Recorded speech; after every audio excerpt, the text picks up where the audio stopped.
So, parents, what if the biggest threat to your teen's brain isn't the fully naked or nude video that you're afraid of, but it's the pixelated, half covered image that they keep scrolling past? A 2020 study in computers and human behavior proved something pretty shocking. Young adults actually felt more sexual arousal from covered or censored images than from fully nude ones. So if your teen is glued to their phone, withdrawing from family, and you can't figure out why the mild stuff seems harmless, well, this video is for you.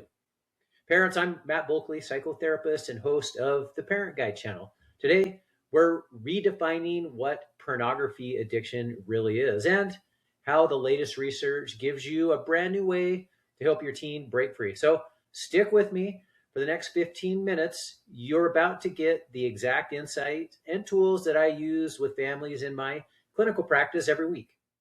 Well, pornography addiction among teens is exploding, and most parents still use the old, outdated definition: naked or nude videos of people having sex, and that narrow view is actually keeping our teens stuck. Today, we're expanding that definition using real brain science so that you can finally see the full picture and guide your teen toward freedom. Let's start with why the definition itself matters so much. Parents, think of it like this: pornography is any media that your teen uses to seek sexual stimulation, period. Doesn't have to be explicit, can be underwear ads, suggestive TikToks, pixelated anime, or censored thumbnails. And why does this matter? Well, because the brain doesn't care about your old definition, it cares about the arousal trigger. So let me share a real case from my practice. Names changed, of course. Case scenario one: Dylan, age 15. Well, Dylan's mom thought she was doing everything right. No explicit sites on the family Wi Fi, but Dylan was spending 3 or 4 hours a night on Instagram and certain gaming apps looking at partially covered models and pixelated anime characters. His grades dropped, he stopped playing football, and he became irritable when asked to put his phone down.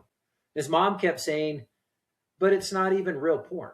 And once we redefined pornography as anything used for sexual stimulation, everything clicked. Dylan wasn't chasing nudity, he was actually chasing the mystery and anticipation that the brain finds even more rewarding. Parents, if this sounds familiar, you're not alone here, and you're not failing. You just needed the updated map on this.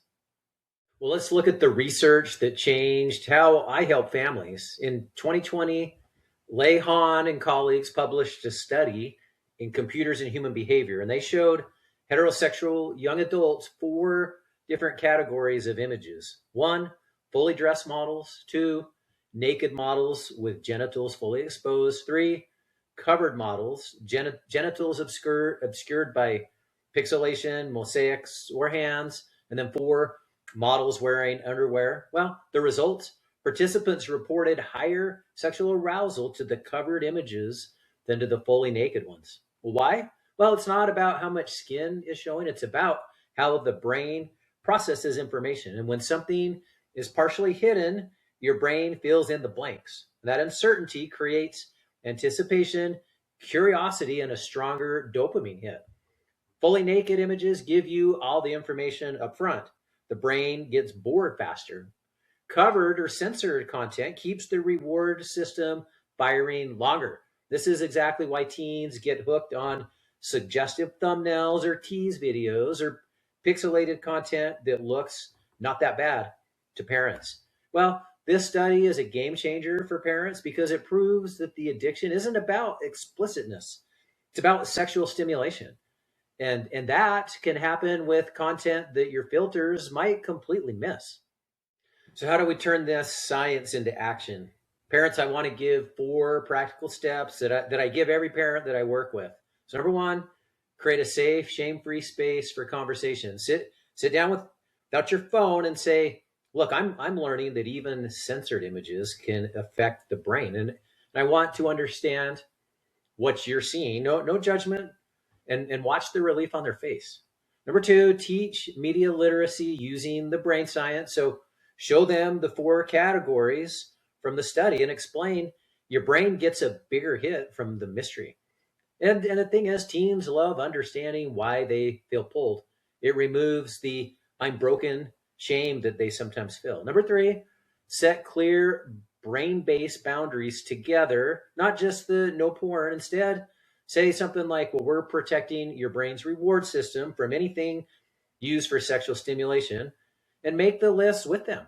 Number four, know when to seek professional help. So if it's compulsive, if it's affecting school or sleep or mood, that's addiction territory. And remember that early intervention works. Parents, common signs to watch for: excessive time on devices, even after limits have been set, dropping grades or quitting hobbies, irritability or anxiety when device access is removed, and using content to escape stress or loneliness, hiding devices or clearing history obsessively, and lying and deceit surrounding their online behaviors. Parents, let me give you a case scenario too. Isaac, age 14. His parents thought it was just girl crazy behavior, but he was secretly watching underwear model try on videos and censored Instagram model content for hours. He became anxious, stopped eating with the family, and started lying about his screen time. But once we addressed this sexual stimulation cycle, not just nudity, his parents finally understood why the "it's not that bad" was the problem. Within weeks of starting therapy and using the recovery toolbox for teens, Isaac's mood lifted and real conversations with his parents began to happen again. Parents, teens don't just turn to this stuff for curiosity. They're often lonely or stressed or confused about real intimacy. And your emotional connection is the strongest antidote. So you need to talk openly about healthy sexuality, share age appropriate truths, and let them know they're not alone and that they're not broken. When a teen feels understood at home, the secret escape begins to lose its power. Pornography addiction in teens is it's complex, but it's not hopeless. By redefining it through the latest research, you as a parent now have the clarity to spot the real triggers and to guide your teen with compassion and confidence. And if you're seeing signs of addiction, don't wait.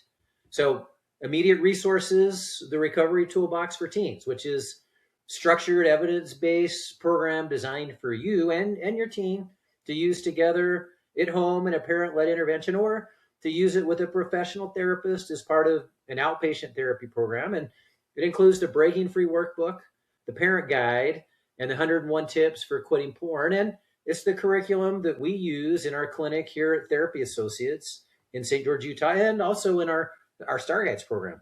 And you can get it in the bookstore at therapyassociates.net. It's the blue version. The brown version is for the adult. For severe cases, when home-based help isn't enough, or if you've tried outpatient therapy and nothing is working, or if behaviors are escalating, so self-harm or suicidality or sexual acting out or risky online behaviors, or if you no longer have influence as a parent in your teen's life, then Star Guides Wilderness Therapy offers the intensive, clinically sophisticated intervention that can stabilize your teen and help restore your family. And it's the ultimate digital detox and is a disruption to the addiction process and the reset that is needed in your relationship with your teen. And you can learn more about Star Guides at the website, starguides.net. And I've seen the experience transform the lives of hundreds of teens and their families over the years. Parents, drop a comment below. What surprised you most about the covered image study? And which step will you try first this week? Parents, I hope this video helped. Hit like, subscribe, and turn on the notifications. We do new parent guides every week. You've got this. Your teen is worth it. And I'll see you in the next video. Take care.